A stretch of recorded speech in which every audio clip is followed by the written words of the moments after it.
أعوذ بالله من الشيطان الرجيم بسم الله الرحمن الرحيم رب اشرح لي صدري ويسر لي أمري واحلل عقدة من لساني يفقه قولي رب زدني علما اللهم فقهنا في الدين اللهم انفعنا بما علمتنا وعلمنا ما ينفعنا وزدنا علما. السلام علیکم ورحمۃ اللہ وبرکاتہ۔ اللہ تعالیٰ سب سننے والوں کو اپنی حفظ و امان میں رکھے، صحت اور ایمان کی بہترین حالت میں رکھے، آمین یا رب العالمین۔ آج کا ہمارا لیسن آیت نمبر 1 سے 26 تک ہے۔ سورۃ الصاد مکی صورت ہے، 23 پارہ ہے۔ انشاءاللہ ترجمہ اور تفسیر ساتھ ساتھ کریں گے انشاءاللہ۔ سورۃ صاد جیسے کہ نام سے ظاہر ہے کہ یہ جو سورہ کا نام ہے حروف مقطعات میں سے ایک حرف پر رکھا گیا ہے صاد، اور یہ پہلی صورت تھی کہ جس کا نام حروف مقطعات میں سے کسی ایک پر رکھا گیا۔ مکی صورت ہے، نزول کے اعتبار سے مکی صورت ہے، مکہ میں نازل ہوئی، اور موضوع جیسے پچھلی صورتوں کا سورۃ یاسین اور سورہ الصافات کا تھا کہ توحید اور اللہ تعالیٰ کی اطاعت، تو اس میں بھی یہی عنصر نمایاں ہوں گے، لیکن اس میں رسالت پر بھی بہت سے دلائل ہیں، کیونکہ مکی صورتوں کا جو فوکس ہمیں نظر آتا ہے، کیونکہ مکی زندگی میں رسول اللہ کا جو فوکس تھا وہ انہی 3 پوائنٹس پر تھا، توحید، رسالت اور آخرت، تو مکی صورتوں کا بھی فوکس انہی پوائنٹس پر ہے۔ اس سورہ میں آپ کو رسالت پر بہت سے دلائل ملیں گے۔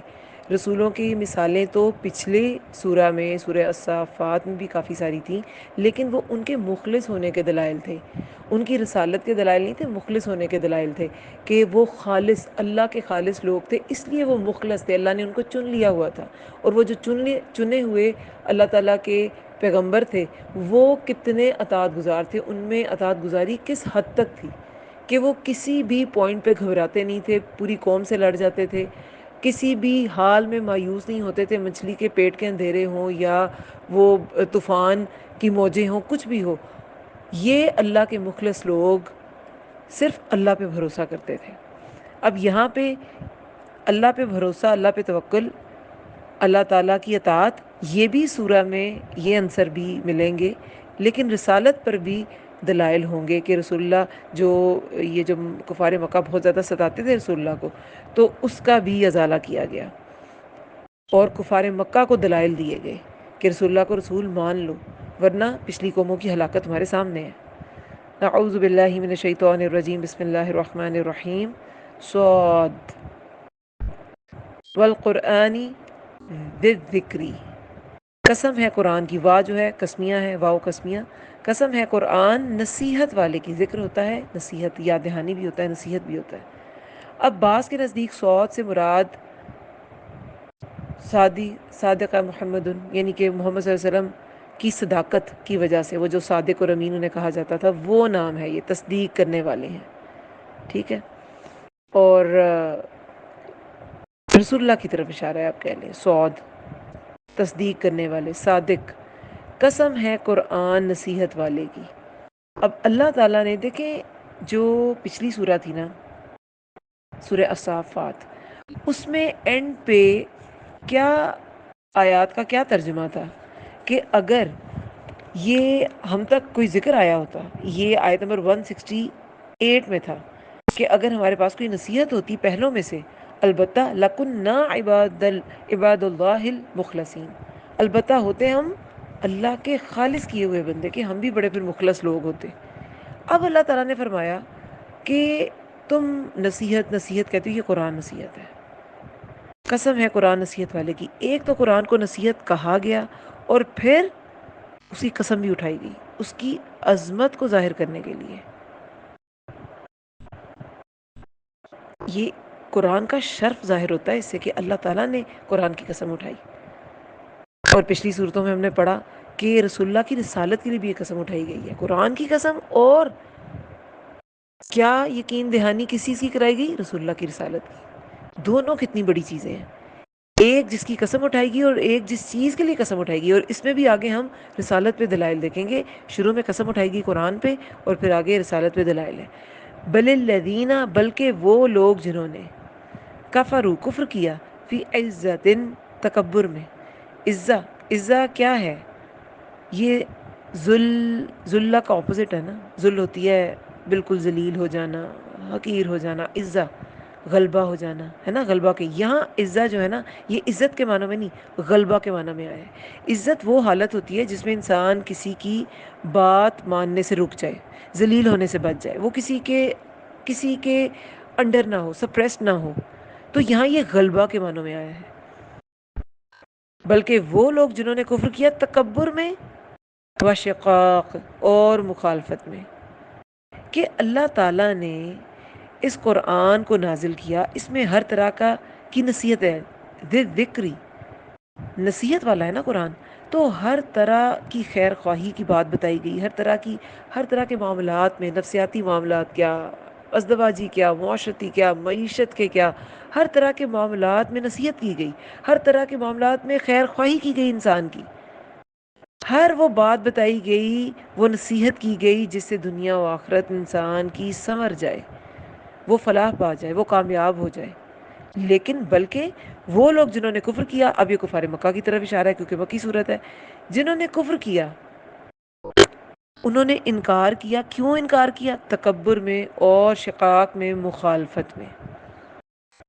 اب انسان نصیحت کو قبول کیوں نہیں کرتا، یہ دو وجہ بتا دی گئی ہیں۔ ایک تو تکبر، اور تکبر میں انسان دوسرے کو حقیر سمجھتا ہے اور حق کا انکار کر دیتا ہے۔ جب آپ اپنے آپ کو بڑا سمجھیں گے تو کوئی حق کی بات بھی کہے گا، جب آپ بڑا اپنے آپ کو سمجھتے ہیں، حق کو بڑا نہیں سمجھتے، تو پھر اپنے آپ کو مانیں گے، آپ حق کا انکار کر دیں گے۔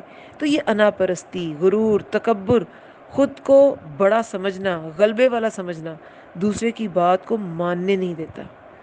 دوسرے کی بات ماننا اپنی بے عزتی لگتا ہے، یہ تکبر میں جو شخص مبتلا ہوتا ہے اس کو۔ تو یہ کافر جو تھے انہوں نے تکبر کی وجہ سے انکار کر دیا، کفر کر دیا۔ بلکہ وہ جنہوں نے کفر کیا تکبر میں اور مخالفت میں۔ شقاق ہوتا ہے شک سے، شین قاف قاف ہے نا، شک، پھٹ جانا اور جدا ہو جانا۔ تو دوسرے کے ساتھ ملنے میں تضحیق سمجھنا، یہ کیا کرتے تھے کافر؟ یہ رسول اللہ کے ساتھ ملنے میں، ان کی خیالات کو مان لینے میں، ان کے خیالات کے ساتھ جڑ جانے میں کیا تھے؟ وہ جدا تھے اس سے، اس کی مخالفت کرتے تھے، مخالفت کرتے رسول اللہ کے ہر طرح کے دینی کام کی۔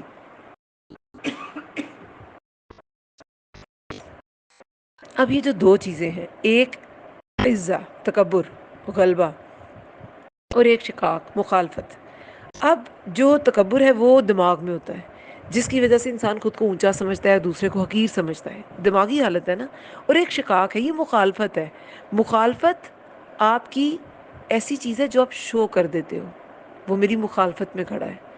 جب آپ حسد کرتے ہو وہ شو نہیں ہو رہی ہوتی نا، اندر ہے آپ کے۔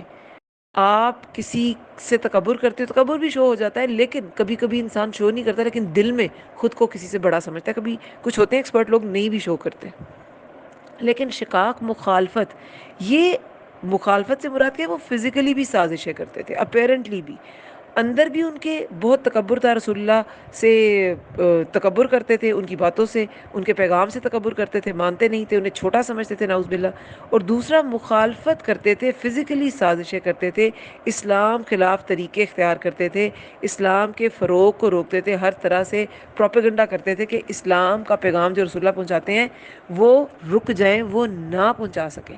تو اللہ تعالیٰ بتاتے ہیں کہ کم اہلکنا، کم کتنی ہی، اہلکنا ہلاک کی ہم نے، ہلاک کی نہ ہم نے، ہلاک کی ہم نے، من قبلہم ان سے پہلے، یعنی کفار مکہ سے پہلے، من قرن امتیں، فنادو تو انہوں نے، ندا کیا ہوتا ہے؟ پکارنا، پچھلے لیسن میں بھی ہم نے ڈسکس کیا تھا۔ تو انہوں نے پکارا، ولاتا، ولاتا یہ الگ الگ ہے، لات منات عزا نہیں سمجھنا، اور نہ تھی حین اس وقت، مناس کوئی پناہ گاہ۔ اب اللہ تعالیٰ ان کفار کو بتا رہے ہیں کہ یہ تم پہلے نہیں ہو جس نے انکار کیا ہے، کتنی ہی اہل مکہ کو ڈرایا جا رہا ہے کہ کتنی ہی قومیں پہلے بھی تھیں جنہوں نے رسولوں کا انکار کیا، اور پھر انہیں ہم نے کیا کیا؟ انہیں ہلاک کر دیا گیا۔ تو انہوں نے پکارا اور نہ تھی اس وقت کوئی پناہ گاہ، پھر جب عذاب دیکھ لیتے تھے پھر پکارتے تھے۔ لیکن جب عذاب وارد ہو جائے، جب عذاب واقع ہو جائے، پھر کوئی مدد نہیں کر سکتا، پھر کوئی پناہ گاہ نہیں ہوتی۔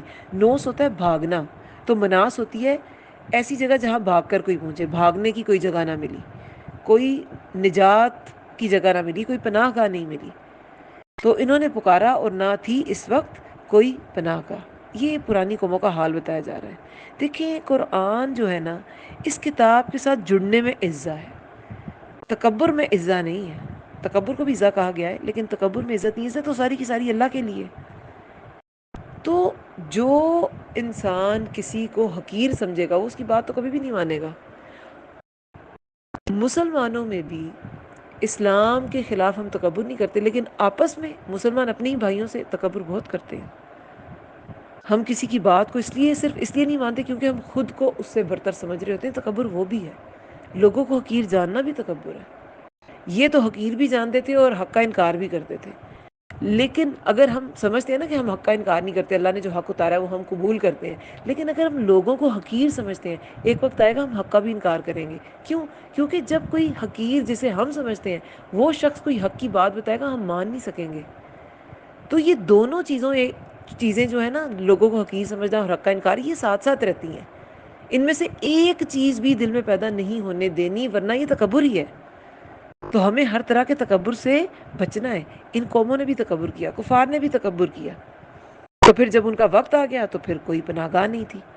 جو ایک عاجز بندہ ہوتا ہے، اللہ کا عاجز بندہ، لوگوں کے ساتھ عاجزی کرنے والا، وہ فوراً سمعنا واطعنا، وہ سرنڈر کر دیتا ہے، وہ ٹوٹلی اپنے آپ کو سبمٹ کر دیتا ہے۔ تو پھر جب وہ آئیں، عذاب آیا، تو ان قوموں کے لیے کوئی پناہ گاہ نہیں تھی۔ تو پھر فائدہ کس میں ہے؟ اس حق کو، اس نصیحت کو، والقرآنی، یہ جو قرآنی ذکری ہے، نصیحت والا قرآن ہے، اس کو ماننے میں بڑائی ہے۔ سورہ زخرف آیت نمبر 44 میں اللہ تعالیٰ فرماتے ہیں، اور بے شک یہ قرآن تمہارے لیے تمہاری شان کی بلندی اور تمہاری قوم کی شان کی بلندی کا ذریعہ ہے۔ قرآن کے ساتھ تعلق انسان کے لیے عزت کا باعث ہے۔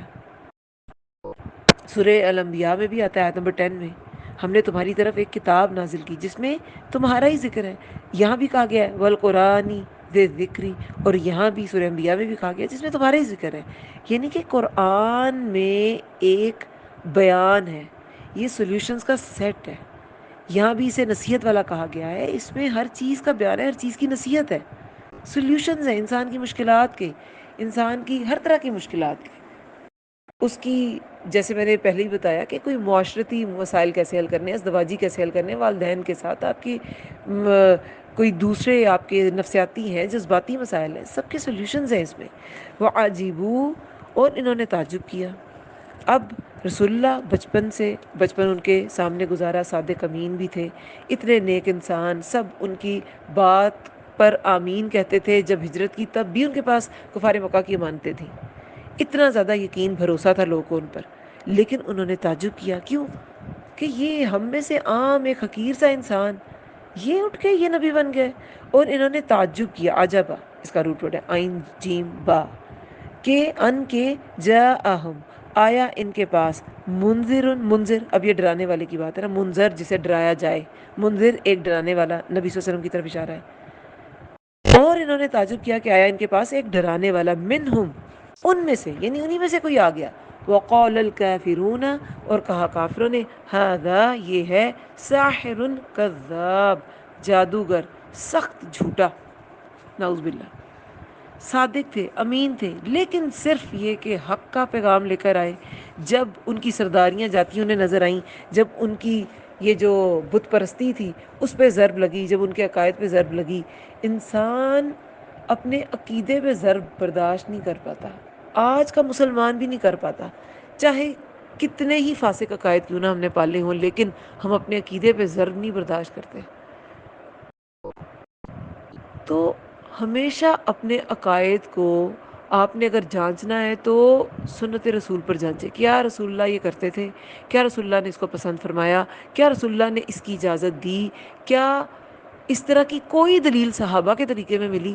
اگر نہیں تو پھر وہ بات کسی بھی طرح دین میں جائز نہیں ہے، وہ بات بھی ایسی عجاب ہے، عجیب ہے۔ دین کے لیے ہر چیز جو رسول اللہ نے جس کی تصدیق نہیں کی وہ ایلین ہے، وہ بدعت ہے۔ تو پھر انہوں نے تعجب کیا کہ آیا ہمارے پاس انہی میں سے ایک ڈرانے والا، اور کہا کافروں نے یہ جادوگر ہے، سخت جھوٹا ہے۔ جادوگر کیوں کہا؟ لوگوں پہ اثر ہو جاتا تھا، تو لوگ کہتے تھے یہ تو ساحر ہے، یہ تو جادوگر ہے، کذاب، جھوٹا ہے۔ ایون کہ جو طفیل بن عمرو دوسی قبیلہ دوست سے تھے، ابو ہریرہ رضی اللہ عنہ کو بھی، وہ بھی ان کی تبلیغ سے مسلمان ہوئے تھے۔ تو وہ کہتے ہیں کہ جب میں مکہ گیا اور میں نے وہاں حج کے دوران، تو میں نے اپنی کانوں میں اتنی ان کے بارے میں باتیں سنی تھی رسول اللہ صلی اللہ علیہ وسلم کے بارے میں کہ کانوں میں انگلیاں ٹھوس لیں کہ ان کی بات کوئی میرے کان میں نہ چلی جائے۔ پھر خود ہی سوچا کہ میں خود شاعر بھی تھے، کہ میں خود سمجھدار انسان ہوں، اگر مجھے کوئی چیز ٹھیک نہیں لگے گی تو میں نہیں مانوں گا، اگر میں نے سن بھی لی تو۔ اور جب سنی تو مان گئے، بات ہی بالکل حق تھی تو مان گئے۔ تو جب ایسے لوگ مان جاتے تھے تو وہ کہتے تھے تو جادوگر ہے۔ جب بیٹا باپ کے خلاف کھڑا ہو جاتا تھا، والدین کے خلاف چلا جاتا تھا، مصعب بن عمیر تھے یا سعد بن ابی وقاص تھے، اپنی والدہ کی بھوک ہڑتال پہ بھی وہ نہیں مانے، تو کہتے تھے یہ ساحر ہے، یہ جادوگر ہے، پھر کذاب، جھوٹا ہے۔ کیوں جھوٹا لگتے تھے انہیں رسول اللہ صلی اللہ علیہ وسلم؟ کیونکہ ان کے عقائد کے خلاف بات کرتے تھے، یہ نہیں دیکھتے تھے کہ اصل میں دلیل کس کے پاس زیادہ اسٹرانگ ہے۔ کہتے تھے ہمارے خلاف ہے، ہمارے مخالف ہے تو بس جھوٹا ہے، خود کو سچا سمجھتے تھے۔ جب انسان خود کو سچا سمجھے تو وہ دوسرے کو جھوٹا ہی سمجھے گا۔ لیکن جب آپ اپنے دماغ میں گنجائش رکھیں گے کہ حقیقت جو بتائے گا میں اس کو قبول کر لوں گا، تو وہ انسان بہت جلد حق کو قبول کر لیتا ہے۔ تو رسول اللہ کو وہ کذاب کہتے تھے کیونکہ وہ حق کو قبول کرنا نہیں چاہتے تھے، وہ اپنے آپ کو سچا سمجھتے تھے۔ تو جو بھی بات تھی، چاہے وہ حق تھی، انہیں جھوٹ لگتی تھی۔ اجعل، کیا اس نے بنا لیا، حرف استفہام ہے، جعل اس نے بنا لیا، کیا بنا لیا، اجعل الالہۃ، بہت سے الہوں کو، الہ واحدہ، الہ ایک ہی، ان بے شک، ھذا یہ، لشیء عجاب، البتہ ایک چیز ہے بہت عجیب۔ وہ تو بت پرست تھے، بہت عرصے تک ان کے پاس نبی نہیں آیا، تو ان کے لیے یہ چیز بہت ہی عجیب تھی کہ سارے الہوں کو چھوڑ کے اتنے سارے اللہ تعالیٰ نے فیکٹرز بنائے دنیا کو چلانے کے لیے، دھوپ ہے، بارش ہے، چاند ستارے ہیں، اور دریا ہے، پہاڑ ہے، تو ان سب کے تو چلانے والے بھی الگ الگ ہونے چاہیے۔ یہ سب ایک کیسے چلا سکتا ہے؟ ان کے لیے یہ چیز بڑی عجیب تھی۔ ان کے تو لات، عزا، منات، حبل، پتہ نہیں کون کون سے بتوں کے نام تھے، نائلہ، سوا، پتہ نہیں ان کی ہسٹری میں کیا کیا نام آتے تھے۔ تو وہ سب، ان سب کو چھوڑ کے یہ ایک الہ کو مان لیں، یہ کیا عجیب سی بات ہے۔ آج ہم کیا کرتے ہیں؟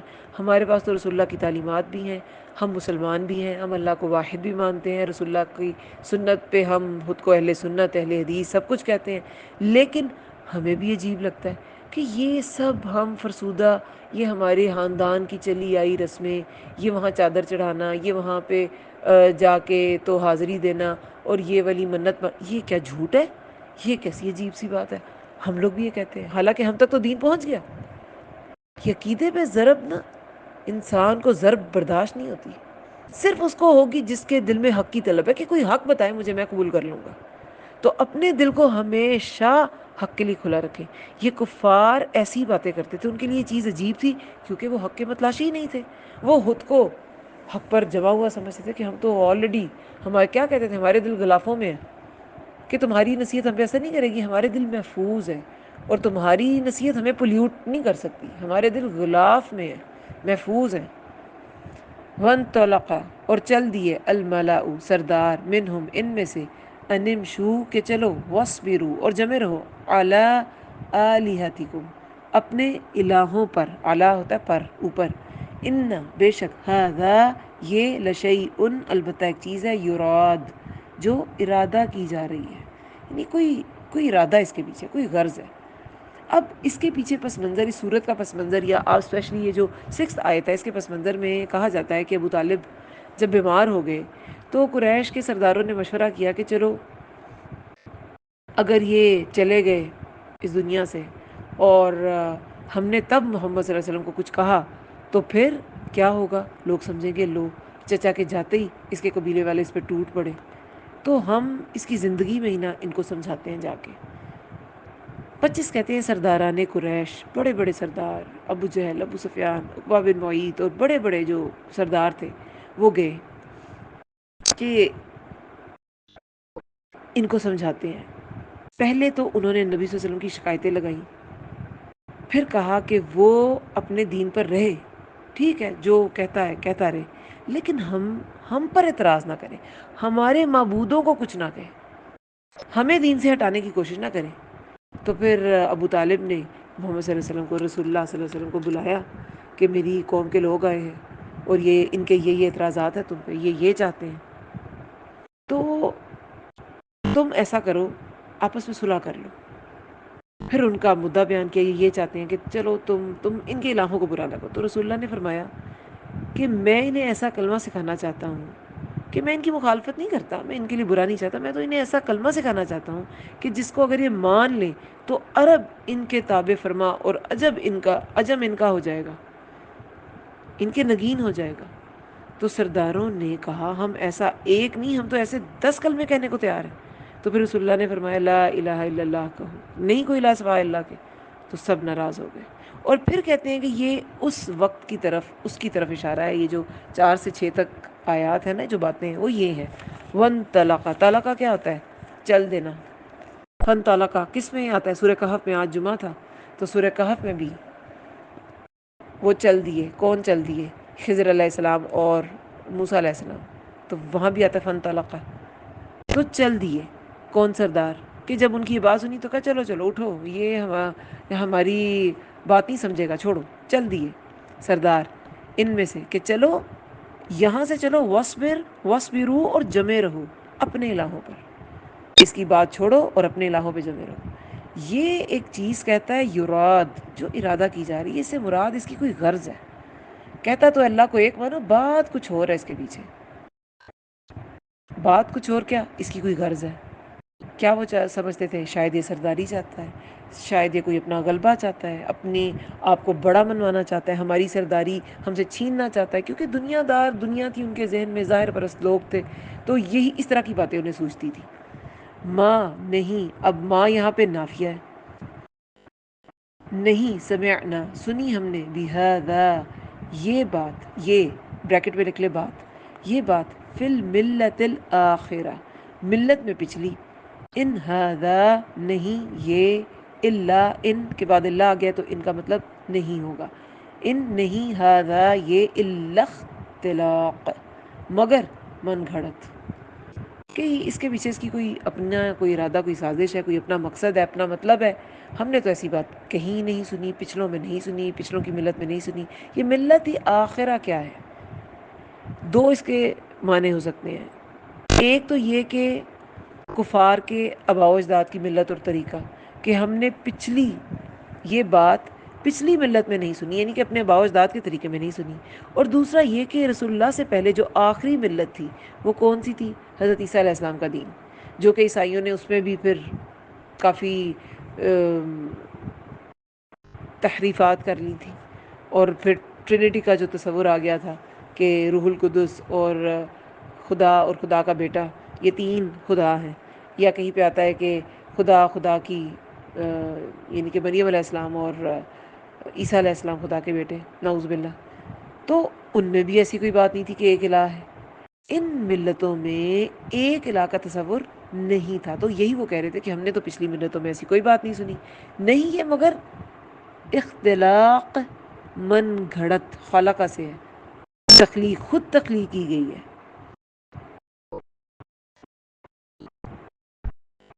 اب دیکھیں،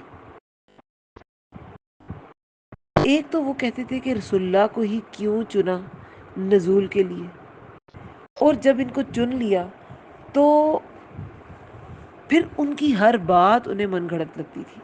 کہ اگر انہیں چنا ہوتا نا تو پھر سب کچھ ٹھیک ہوتا، کیونکہ وہ سردار تھے، وہ بڑے تھے، وہ خود کو حق پہ سمجھتے تھے.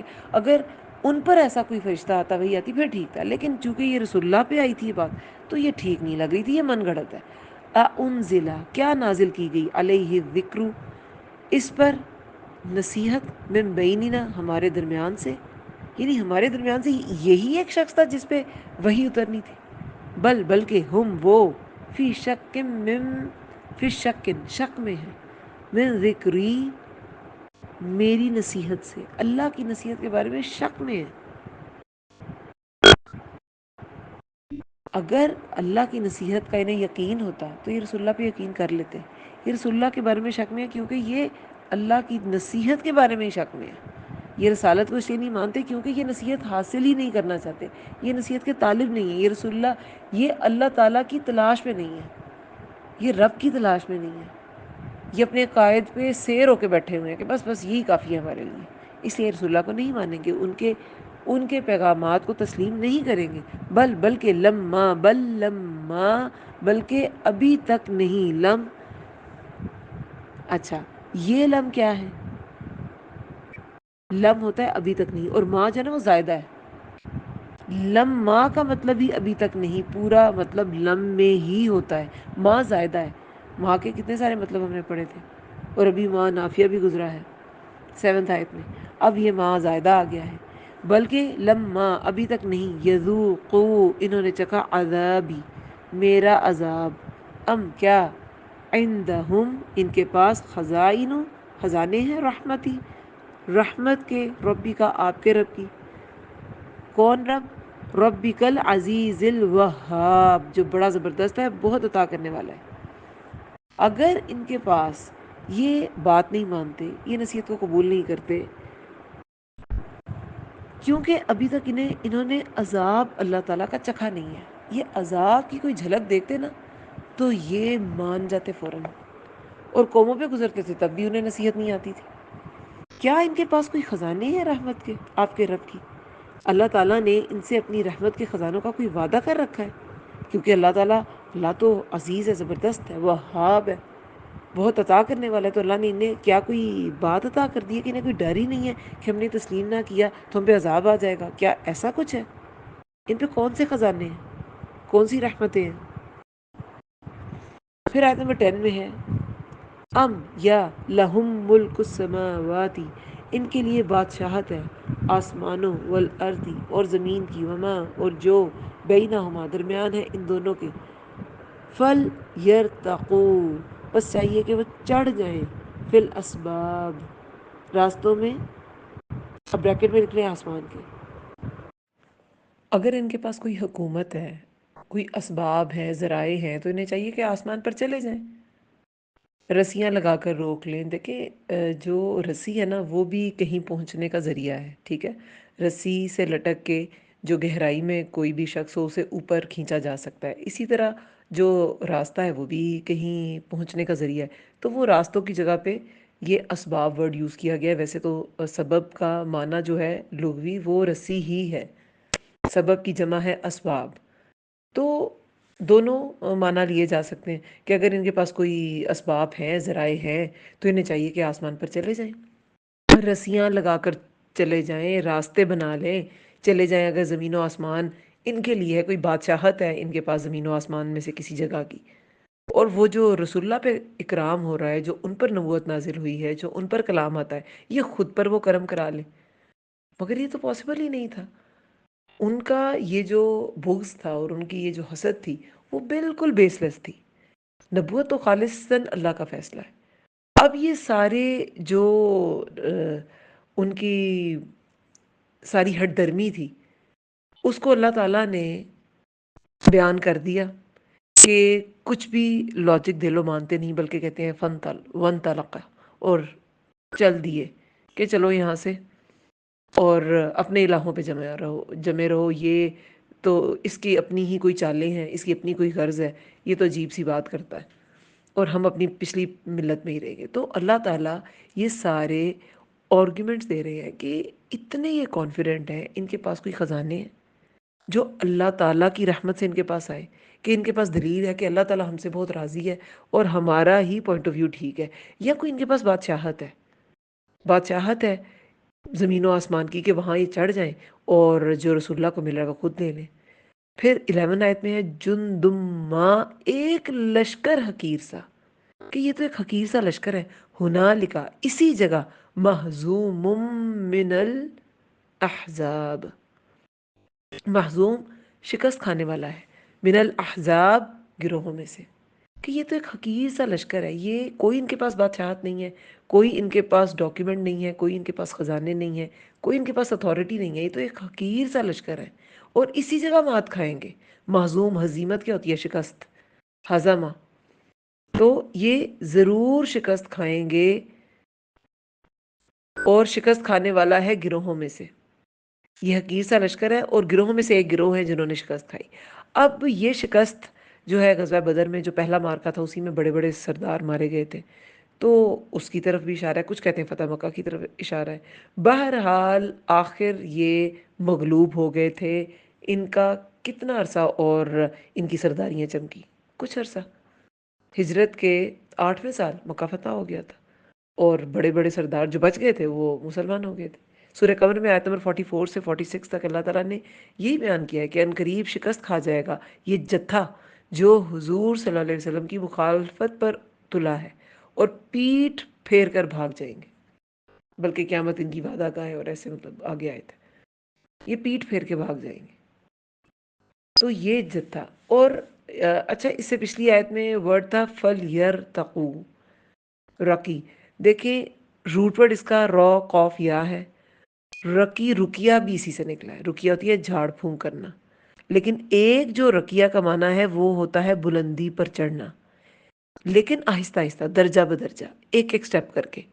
تو اس سے بھی پتہ چلتا ہے کہ یہ کوئی سیڑھیاں یا کوئی راستے اس طرف نشاندہی کی گئی ہے کہ اگر آسمان و زمین میں کوئی ان کے پاس بادشاہت ہے تو یہ اس کے اوپر چڑھ جائیں آرام آرام سے، ان کا جو راستہ بنا ہوا ہے اس پہ چڑھ جائیں۔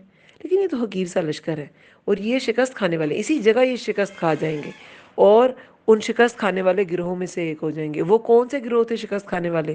جو پہلے بھی شکست کھاتے رہے ہیں۔ جب کبھی کوئی قوم کسی پیغمبر کے مقابلے پہ آتی ہے تو اسے شکست ہی ملتی ہے۔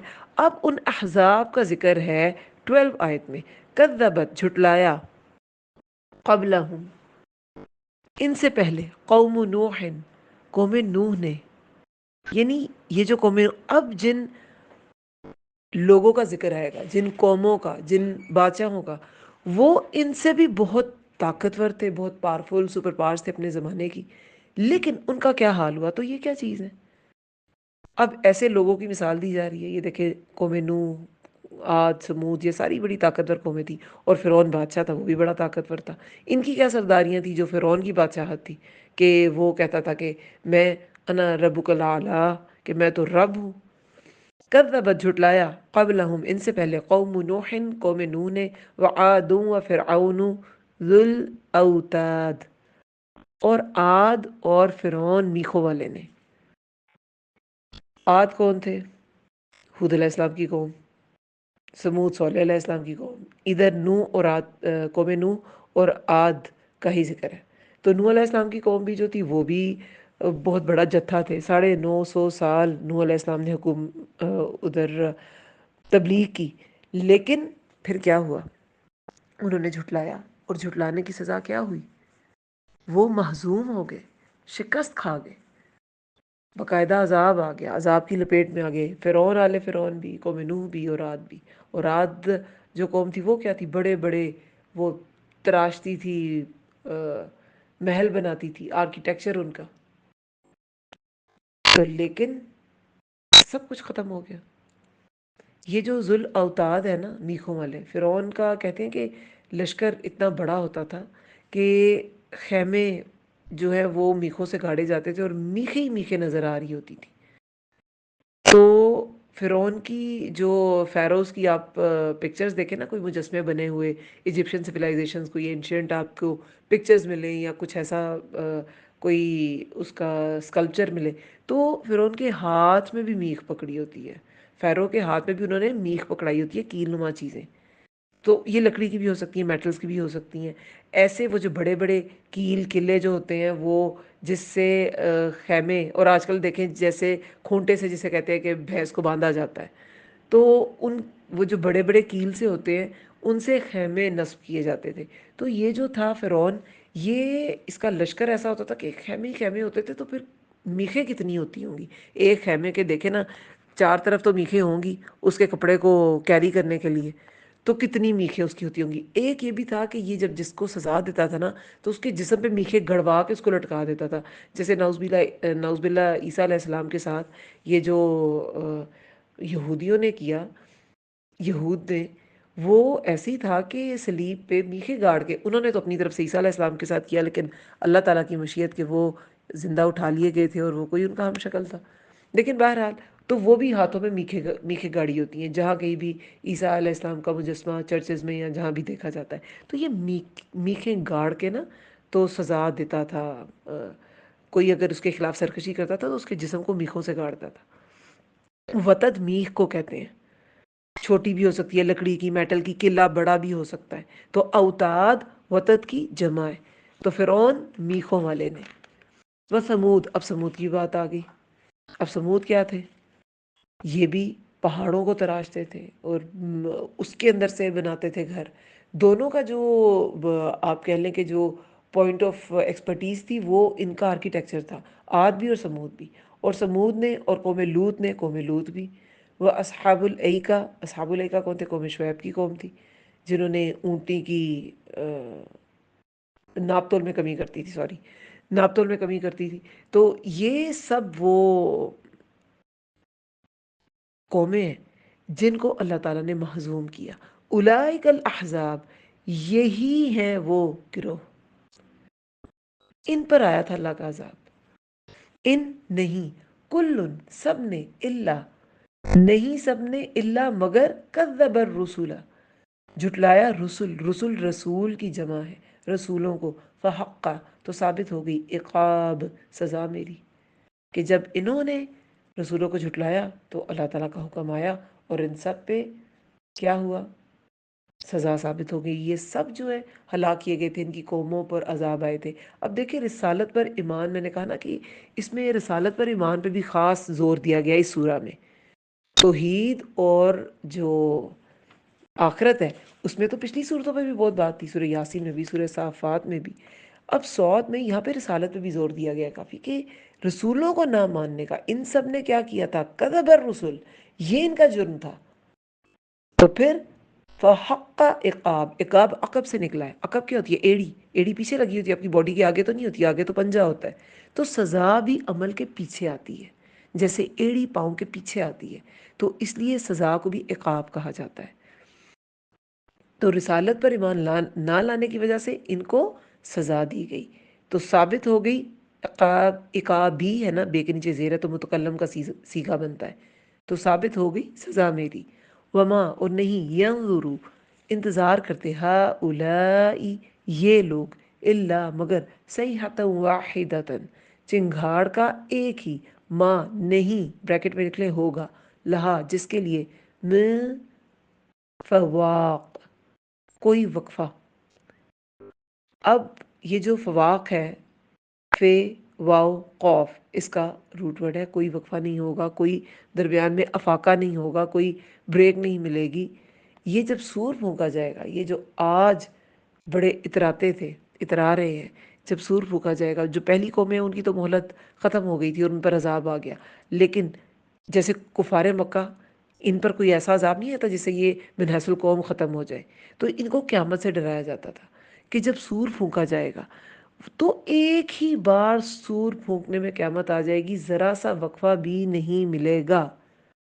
یہ جو فواق ہوتا ہے نا، یہ وقفہ ہوتا ہے دودھ دھونے میں، جو گائے کا دودھ اترتا ہے نا تو دھو لیا جاتا ہے، لیکن دوبارہ جب اسے تھوڑا سا پاز دینا پڑتا ہے، کوئی مشین تھوڑی اندر لگی ہوئی ہے کہ دھوتے جائیں اور وہ نکلتا جائے، تھوڑا سا پاز دینا پڑتا ہے اور پھر دوبارہ اترتا ہے اور پھر وہ اسے دھویا جاتا ہے، اور اگر وہ نہ اتر رہا ہو تو بچڑے کو ساتھ لگایا جاتا ہے، پھر وہ جب اتر آتا ہے تو پھر دھو لیا جاتا ہے۔ تو وہ جو وقفہ ہوتا ہے درمیان میں اسے فواق کہتے ہیں۔ تو کوئی بھی چیز، جب کوئی میوزیکل انسٹرومنٹ بھی بجانا ہے تو اسے بلو کرنے کے لیے ایک وقفہ دیا جاتا ہے، اسی طرح دودھ دھونے کے لیے بھی ایک وقفہ دیا جاتا ہے۔ اور سور پھونکنے کا جب ڈسکرپشن بتائی جاتی ہے تو ایسے ہی بتایا جاتا ہے نا کہ بگل کی طرح ہے جو بجانے کے لیے تیار ہے، مگر یہ ایسا بگل ہے کہ اس میں کسی وقفے کی ضرورت نہیں ہوگی۔ اسرافیل اسے پھونک دیں گے اور وہ ایک ہی پھونک کافی ہوگی، کوئی وقفہ نہیں ہوگا، کوئی بریک نہیں ہوگی، کوئی سنبھلنے کا موقع نہیں ہوگا۔ پھر 16 آیت میں ہے وقالو، اور انہوں نے کہا ربنا، اے ہمارے رب، عجل لنا، جلدی دے ہمیں، قطنا، حصہ ہمارا، قبل، پہلے، یوم الحساب، یوم حساب کے، قبل پہلے، یوم الحساب، یوم حساب کے۔ اب ان کی یہ سرکشی کی علامت ہے جو یہ یہاں پہ بات بتائی جا رہی ہے کہ ہمیں یہ استہزائیہ طور پہ کہتے تھے، مذاق کے طور پہ کہتے تھے کہ ٹھیک ہے اگر عذاب ہی ہمارا حصہ ہے، یہ تم جس کی ہمیں سٹوری سناتے ہو، تو ٹھیک ہے ہمیں جلدی دے دو ہمارا حصہ، یوم حساب سے، قیامت سے پہلے ہی دے دو۔ یہ قیامت کو کچھ سمجھتے نہیں تھے، یوم حساب کو کچھ سمجھتے نہیں تھے، تو کہتے تھے پہلے ہی دے دو۔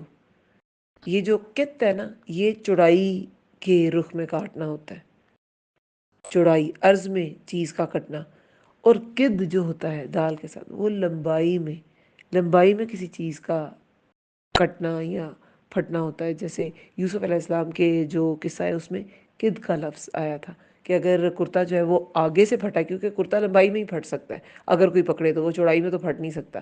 اگر آگے سے پھٹا ہے تو یہ قصوروار ہے، پیچھے سے پھٹا ہے تو یہ عورت قصوروار ہے۔ تو وہاں یہ قد کا ورڈ آیا تھا، قد کا، اور یہاں پہ قط توئے کے ساتھ ہے، یہ چوڑائی میں پھٹنا ہے، رائٹ ٹو لیفٹ یعنی کہ۔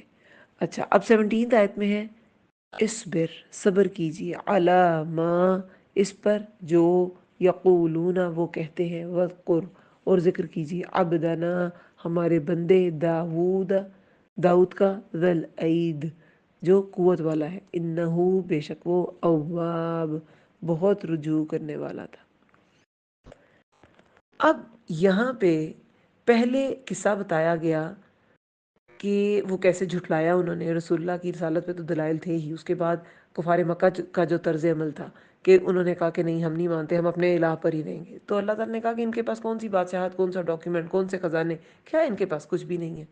پھر ان قوموں کی مثال دی گئی جو مغلوب ہوئیں، جو بلکہ مغضوب ہوئیں، ان پر تو عذاب آیا تھا، عذاب آ گیا، اللہ کا غضب ہوا، اور اس کے بعد وہ قومیں ان سے سٹرونگ تھی، وہ عذاب کا شکار ہو گئی، یہ بھی ہو سکتے ہیں۔ پھر ان کی ہٹ درمی، کفار مکہ کی ہٹ درمی کا بتایا گیا کہ وہ ہٹ دھرمی رہ کے جلدی لے آؤ حساب۔ اب ان کے اس سارے جو بھی ریاکشنز تھے کفار مکہ کے کہ مان کر نہیں دیتے تھے، اس پر رسول اللہ کو اب کیا نصیحت کی جا رہی ہے، اور یہ نصیحت جو ہے یہ تمام داعیے دین والوں کے لیے بہترین نصیحت ہے۔ کیا؟ اصبر۔ اب کمپیریزن ہوگا، پہلے قوموں کا کمپیریزن ہوا تھا کہ جو قومیں نہیں مانی ان کا کیا حال ہوا، اب انہوں نے کہا کہ تم اگر سردار ہو، کفار مکہ اگر سردار ہیں، تو سرداروں کی بھی مثال اب دی جا رہی ہے، نبوت بھی ملی، بادشاہت بھی ملی، اور وہ لوگ کیسے تھے ان کا بتایا جا رہا ہے کفار مکہ کو کہ تم ذرا سی سرداریاں پا کے اتنے سرکش ہو، اللہ کو نہیں پہچانتے، حق کو نہیں پہچانتے، حق کا انکار کرتے ہو۔ اور ایسے بھی لوگ تھے، داؤد علیہ السلام جیسے، سلیمان علیہ السلام جیسے، جنہوں نے کیا کیا، جنہوں نے اللہ کی خاطر بڑی بڑی آزمائشیں جھیلیں، ان کو آزمائشیں آئیں، وہ اتنے بڑے سردار، اتنے بڑے بادشاہ تھے، پھر بھی ان کو آزمائشیں آئیں، تو تم کیا ہو؟ اور وہ تو حق کو ماننے والے تھے، تم تو حق کے انکاری ہو، تو تمہارا کیا حال ہو سکتا ہے؟ اور پھر رسول اللہ کو کیا نصیحت کی جا رہی ہے؟ صبر کیجیے، علی ما یقولون، اس پر جو وہ کہتے ہیں، وذکر عبدنا، اور ذکر کیجیے ہمارے بندے، داؤد کا، ذل عید، جو قوت والا تھا، عید ید ہوتا ہے ہاتھ، تو ذل عید ہاتھوں والا یعنی کہ قوت والا، انہو، بے شک وہ، اواب، بہت رجوع کرنے والا تھا۔ اب اس میں ایک تو داعیے دین کے لیے اس میں نصیحتیں ہیں کہ مشکلات جب راستے میں بہت زیادہ ہوں تو اس میں کیا سٹیپس ہیں، اور ایک اس میں داؤد علیہ السلام کی خوبیاں بھی اس آیت میں بیان کی گئی ہیں۔ اچھا، داعیے دین کے لیے اس میں کیا ہے؟ اس پر مخالفتوں میں کیا کرنا ہے؟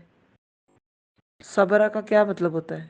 جم جانا، رک جانا، تھم جانا، تو مخالفتوں میں جم جانا ہے، مخالفتوں سے دل چھوٹا نہیں کرنا، اپنی بات پر جمے رہنا ہے، اور مشقتوں کو برداشت کرنا بھی، خود کو روک کے بغیر انسان مشقتوں کو، مصیبتوں کو برداشت نہیں کر سکتا۔ تو یہ دونوں مطلب اس میں آتے ہیں کہ خود کو روکنا بھی ہے اور کسی بھی ریاکشن سے خود کو روکنا بھی ہے، کیونکہ مکی دور تھا نا، ابھی قتال کی اور جنگ کی اجازت نہیں آئی تھی. خود کو روکنا بھی ہے اور جمے بھی رہنا ہے اللہ کے دین پر. اس کے بعد انبیاء اور انعام یافتہ لوگوں کی زندگی کو یاد کریں، جیسے اللہ نے داؤد علیہ السلام کا قصہ رسول اللہ کو یاد دلایا کہ انہیں اب داؤد علیہ السلام کا قصہ جو ہے وہ پڑھ سنائیے. تو جو انعام یافتہ لوگ ہیں نا، جو ہم ہمیشہ دعا مانگتے ہیں سورہ فاتحہ میں، کیا دعا مانگتے ہیں؟ اہدنا الصراط المستقیم صراط الذین انعمت علیہم، ان لوگوں کے راستے پہ چلا جن پر یا اللہ تو نے انعام کیا ہے، غیر المغضوب علیہم ولا الضالین، اور ان کے راستے پہ نہیں چلانا جو تیرے غضب کا شکار ہوئے، اور جو راستہ بھٹک گئے ان کے راستے پہ نہیں چلانا. تو یہ اب ان لوگوں کی بات کر کے دائی سمجھائے جن پر اللہ کا انعام تھا. جیسے یہاں پہ داؤد علیہ السلام کا ذکر ہے، اور ان کے معاملے کو آگے الیبریٹ کیا جائے گا اور بتایا جائے گا کہ وہ کیسے تھے اور ان کے ساتھ اللہ تعالیٰ نے کیسے آزمائش کا معاملہ کیا. انہو اواب، بے شک وہ بہت رجوع کرنے والے تھے. تو ہر مشکل میں اللہ کی طرف رجوع کرنا چاہیے، ہر معاملے میں اللہ سے مدد چاہنی چاہیے. اور پھر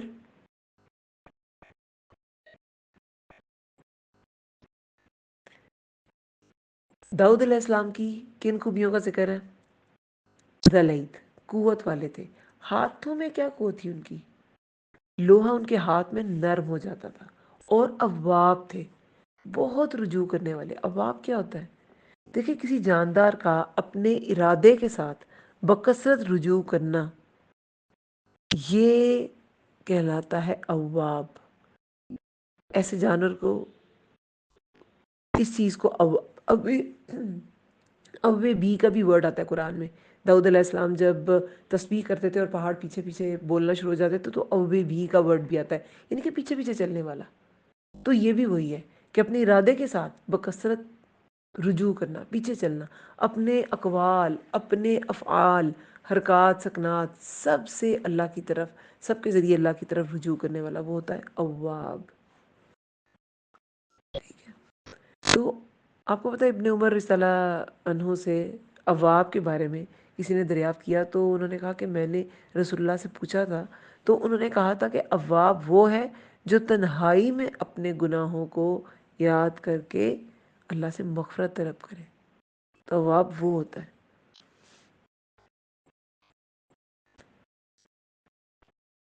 اللہ تعالیٰ نے جو داؤد علیہ السلام کی خوبی بیان کی ہے وہ یہی بیان کی ہے کہ وہ بہت زیادہ رجوع کرنے والے تھے.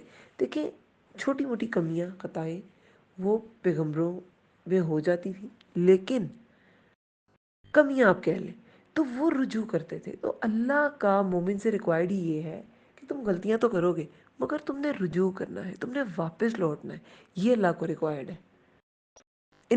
اب داؤد علیہ السلام کی خوبیاں کیونکہ ان سرداروں کو بتایا جا رہا ہے نا کہ تم اتنی سی اس پہ اتراتے ہو. دیکھو داؤد کو ہم نے کیا کیا دیا، علیہ السلام کیا کیا دیا. ان کو ہم نے قوت والا بنایا، ان کے ہاتھ میں لوہا نرم ہو جاتا تھا، وہ لوہے کو پکڑتے تھے وہ نرم ہو جاتا تھا، اور وہ بہت زیادہ رجوع کرنے والے تھے. انا سخرنا الجبال، بے شک مسخر کیا ہم نے پہاڑوں کو، معہو ساتھ اس کے، یسبحنا وہ تسبیح کرتے ہیں، بالعشی شام کو، والاشراق اور صبح کو. یہ ایک اور اللہ تعالیٰ کا ایک کرم تھا داؤد علیہ السلام پہ. کیا کہ پہاڑوں کو ہم نے داؤد علیہ السلام کے لیے مسخر کر رکھا تھا. داؤد علیہ السلام اللہ کے تابع دار بندے تھے، تو اللہ نے مخلوق کو ان کا تابع دار بنا دیا.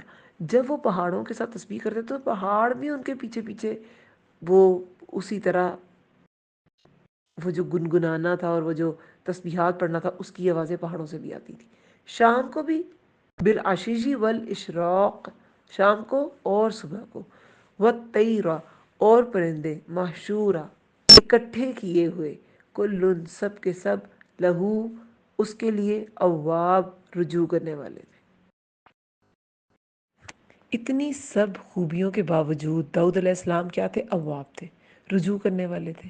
اکیلے میں رونے والے تھے، تنہائی میں اپنے گناہوں کی معافی مانگنے والے تھے۔ دیکھیں انبیاء تو گناہوں سے پاک ہوتے ہیں، پھر بھی یہ مغفرت طلب کرنے والے تھے۔ رسول اللہ دن میں 70 سے 100 بار استغفار کرتے تھے، تو کتنی بڑی بات ہے یہ۔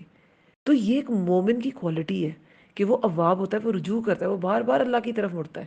تو پہاڑ بھی ان کے ساتھ حمد میں مصروف ہیں، پرندے بھی مصروف ہیں، ہاتھ میں اتنی قوت ہے۔ اور جالوت کو بھی قتل انہوں نے کیا تھا، اور پھر کہا جاتا ہے کہ وہ جو بادشاہ تھا جالوت، انہیں اپنا جانشین بنا لیا، اپنی بیٹی کی شادی ان سے کر لی ہے، جو بھی ہے روایات میں، اسرائیلی روایات میں چیزیں ملتی ہیں کچھ تو۔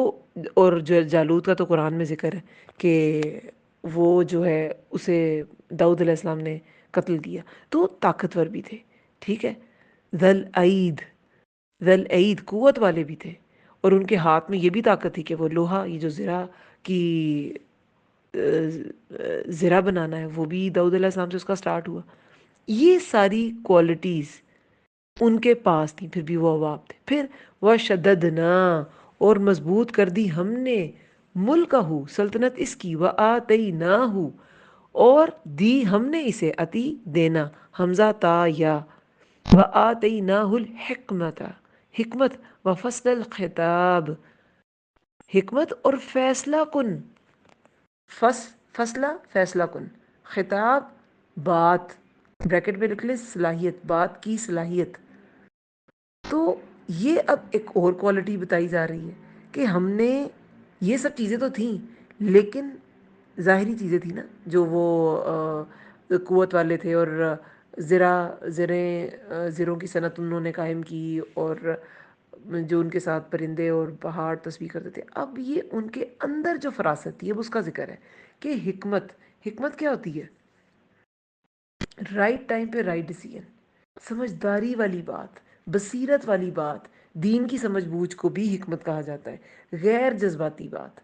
ایسا انسان جو اپنے جذبات کو کنٹرول کر کے صحیح فیصلہ کر سکتا ہے، صحیح وقت پہ صحیح بات کر سکتا ہے۔ جو جذباتی ہوگا وہ کبھی صحیح وقت پہ صحیح بات نہیں کرے گا، وہ ہمیشہ ایموشنل ہو کے، جو اس وقت ایموشنل اس کی اپنی ریکوائرمنٹ ہوگی ویسی بات کر دے گا۔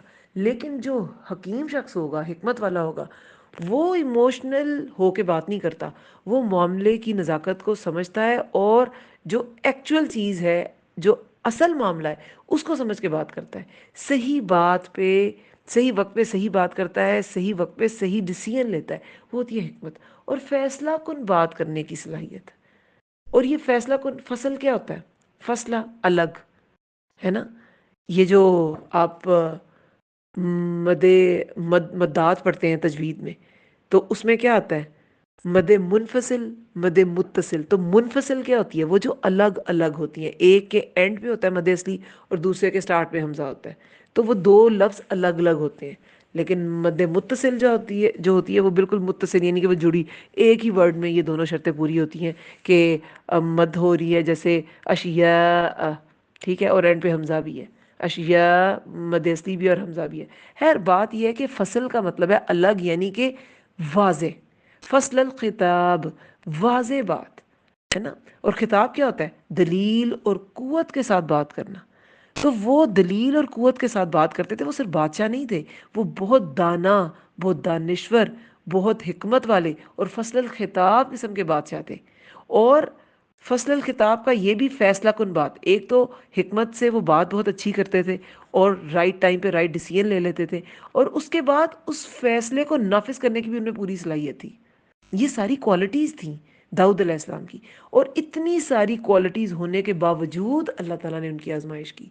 یہ کفار مکہ کو بتایا جا رہا ہے کہ تم کیا ہو، اور داؤد علیہ السلام میں اتنی ساری کوالٹیز تھی، اللہ نے تو انہیں پھر بھی آزمایا، اور تم میں ایمان، نہ تم میں کچھ اور، تمہیں اللہ سے ڈر ہی نہیں لگتا۔ اور یہ اللہ کے کتنے ڈرنے والے بندے تھے۔ رسول اللہ کو کہا جا رہا ہے ان کو داؤد علیہ السلام کا قصہ سناؤ کہ وہ بادشاہ تھے لیکن اللہ تعالیٰ کے کتنے تابع فرماتے۔ ان میں صرف ان کے پاس بادشاہت نہیں تھی، ان کے پاس یہ ساری کوالٹیز بھی تھیں، لیکن پھر بھی وہ اللہ تعالیٰ کے کتنے تابع فرماتے۔ پھر آگے ایک واقعہ بیان کیا جا رہا ہے آیت نمبر 21 میں، وَحَل، اور کیا، عطا کا، آئی آپ کے پاس، نبأ، خبر، کس کی خبر؟ نبأ الخصمی، خصمہ کیا ہوتا ہے؟ خصمہ جھگڑنا، جھگڑا۔ تو خصمی جھگڑنے والوں کی، اذ جب تصورو وہ دیوار پھاند کر آئے تھے، کس کی؟ محراب، عبادت خانے میں. اذ تصور المحراب، جب وہ دیوار پھاند کر آئے عبادت خانے میں. اب یہ ایک واقعہ ہے اور رسول اللہ کو بتایا جا رہا ہے کہ آپ بیان کریں کہ دیکھیں آپ کے پاس خبر نہیں آئی کہ دو جھگڑنے والے تھے، جھگڑنے والوں کی دو تھے، یہ بھی آگے آ جائے گا کیونکہ خصمانی ورڈ آ جائے گا تو وہ تثنیہ کیسی کا ہے.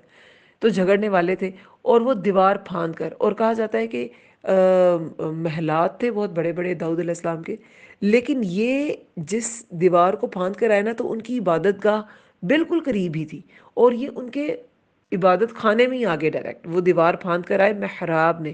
محراب کیا ہوتی ہے؟ وہ جگہ جہاں جیسے ہم مریم علیہ السلام کے قصے میں بھی پڑھتے ہیں کہ وہ بھی محراب میں عبادت کرتی تھی، ایک ان کا حصہ تھا مشرقی جہاں وہ عبادت کرتی تھی. زکریا علیہ السلام اور مریم علیہ السلام کا جہاں پہ ڈائلاگز آتے ہیں تو وہاں بھی محراب کا ذکر ہے کہ وہ جگہ جہاں یکسوئی کے ساتھ عبادت کی جائے. ٹھیک ہے. اور سورہ دیوار، فصیل، اونچی اونچی دیواریں، جیسے شہروں پرانے وقتوں میں شہروں کے ارد گرد بھی فصیلیں ہوتی تھیں، دیواریں ہوتی تھیں، تو اسے بھی سورہ ہی کہتے تھے. تو تصور المحراب، وہ دیوار پھاند کر آ گئے محراب عبادت خانے میں.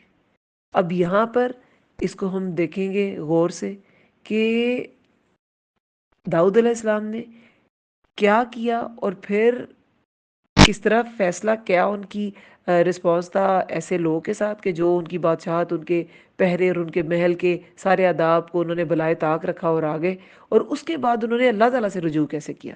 اذ جب دخلو وہ داخل ہوئے علی داؤد علیہ السلام پر، ففزع تو ایک فا تو کو شو کرا اور فضا جزا فضا کرنا، گھبرا جانا، واویلا کرنا. اس طرح جب وہ داخل ہوئے داؤد پر، ففزع تو وہ گھبرا گیا. داؤد علیہ السلام کوئی بھی ہوگا تو وہ گھبرا ہی جائے گا کہ یہ بالکل ایک آؤٹ سائڈر کیسے اندر انٹر کر گیا میرے گھر میں اور ڈائریکٹ میرے عبادت خانے میں.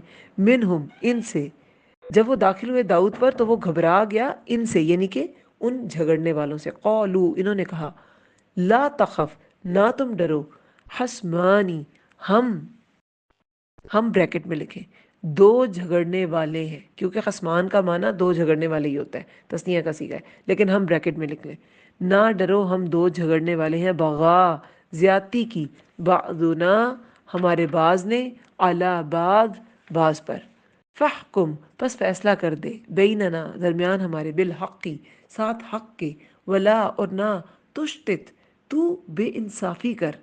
شتت کیا ہوتی ہے؟ مبالغے میں زیادتی کرنا، مبالغے میں یعنی کہ آلریڈی مبالغہ ایک جھوٹ ہے اور اس میں بھی زیادتی کرنا. تو تم ہمارے ساتھ، مطلب یہ زیادتی کی سینس میں یہ ورڈ یوز ہوا ہے.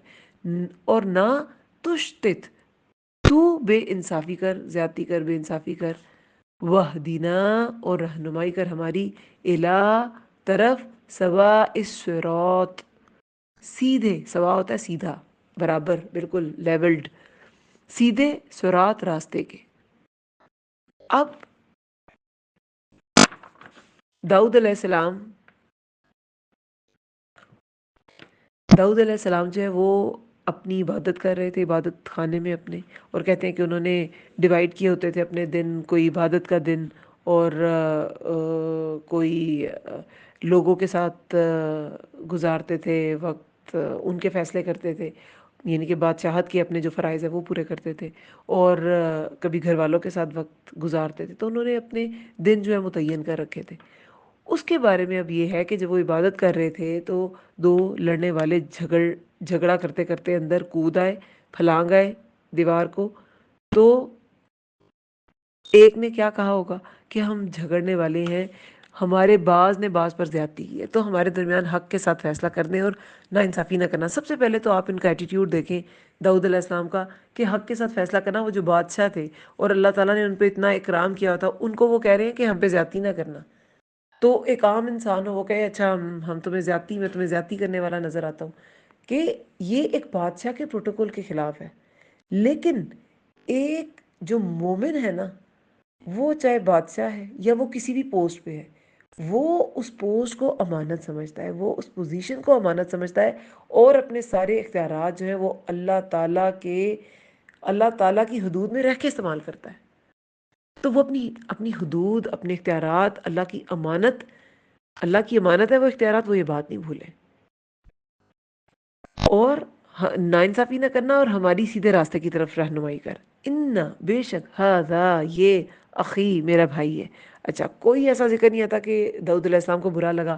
اب وہ ان میں سے ایک شخص نے کہا، اس نے بیان کیا کہ یہ میرا بھائی ہے، لہو اس کی ہے تسعن 9 و تسعون اور 90، تو ہو گئے کتنے؟ 99۔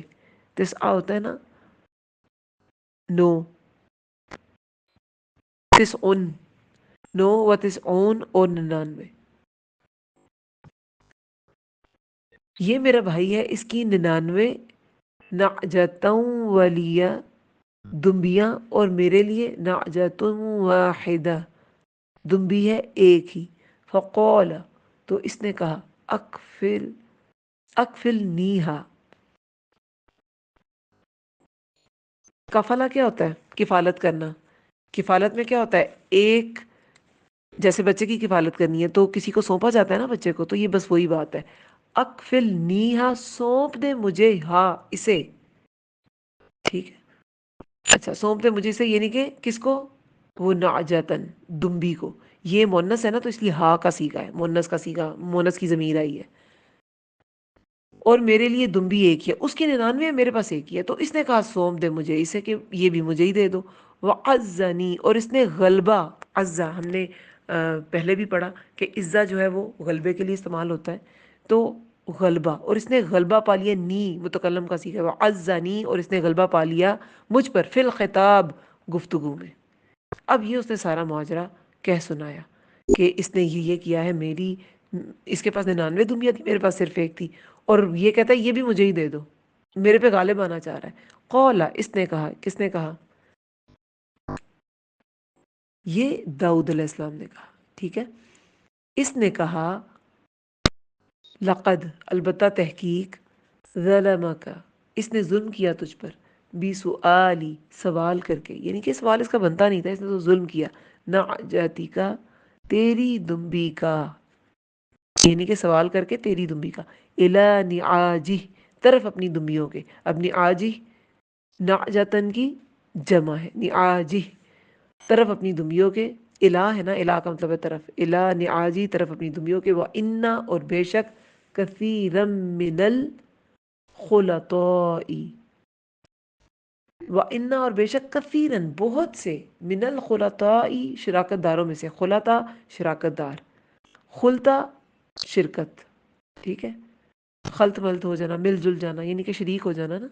خلیط ہوتا ہے شراکت دار، جن کا معاملہ ایک ہو، ایک دوسرے کے ساتھ وہ معاملے میں شریک ہو، خلیط۔ تو خلطا جو ہے وہ خلیط کی جمع ہے۔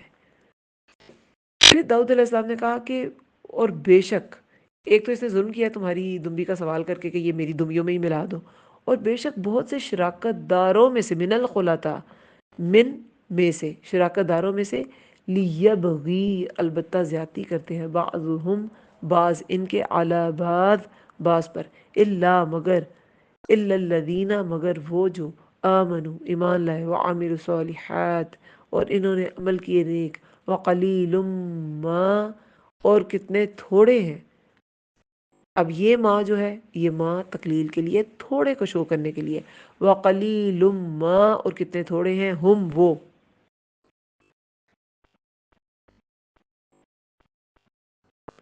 وزن، اور سمجھ گیا، داود علیہ السلام، انما، بے شک، فتنہ، آزمایا ہم نے ہو ہے اسے، بے شک آزمایا ہم نے اسے، فاستغفر، پس اس نے بخشش مانگی، ربہ، اپنے رب سے، وخرہ، خرہ کیا ہوتا ہے؟ آواز کے ساتھ گر پڑنا، اور وہ گر پڑا، راکی او اناب، رکوع کرتے ہوئے، اور اس نے رجوع کر لیا۔ اب یہ آیت سجدہ ہے، سجدہ کر لیں۔ اور اپنی پوزیشن پہ بیٹھے بیٹھے بھی کیا جا سکتا ہے یہ والا جو سجدہ ہوتا ہے، لیکن اگر آپ باقاعدہ کر لیں تو وہ بھی اچھا ہے، ٹھیک ہے۔ اور سمجھ گیا داؤد بے شک آزمایا ہے ہم نے اسے، یعنی کہ اللہ تعالیٰ نے اسے، بس اس نے بخشش مانگی۔ اللہ تعالیٰ سے داؤد علیہ السلام نے اپنے گناہ کی معافی مانگی، وخر، اور وہ گر پڑا، راکعا و اناب، رکوع کرتے ہوئے اس نے رجوع کر لیا۔ اب جب انہوں نے یہ بات کہہ دی تو فوراً انہیں احساس ہو گیا۔ کیا احساس ہو گیا؟ کہ میں نے ایک میرے سے کمی ہو گئی، یہ تو میری آزمائش تھی۔ اب یہ جو آزمائش تھی، بعض کے نزدیک تو یہ دو فرشتے تھے جو مقدمہ لے کے آئے، لیکن قرآن نے یہ واضح نہیں کیا کہ وہ دو جھگڑنے والے کہا گیا، نہ رجال کہا گیا ہے اور نہ ملائکہ کہا گیا ہے۔ تو کچھ کہتے ہیں دو فرشتے تھے فرضی مقدمہ لے کے آئے داؤد علیہ السلام کی آزمائش کرنے، اور داؤد علیہ السلام نے جب انہیں کہہ دیا، فوراً بات کہہ دی، تو پھر انہیں اپنی غلطی کا احساس ہوا، انہوں نے بخشش مانگی۔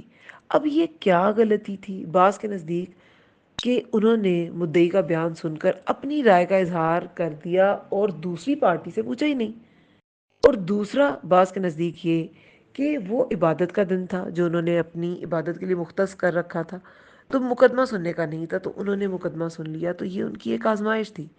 بہرحال یہی کہا جاتا ہے زیادہ کہ مدعی کا بیان سن کے دوسرے کا بیان نہیں انہوں نے سنا، تو پھر انہوں نے فوراً کیا کیا؟ وَظَنَّ داود، سمجھ گیا داؤد، انما، بے شک ہم نے اسے آزمایا ہے، اور پھر فوراً انہوں نے بخشش مانگی، رکوع میں گر پڑے اور انہوں نے رجوع کر لیا۔ تو یہ ایک طریقہ ہے اللہ تعالیٰ سے معافی مانگنے کا۔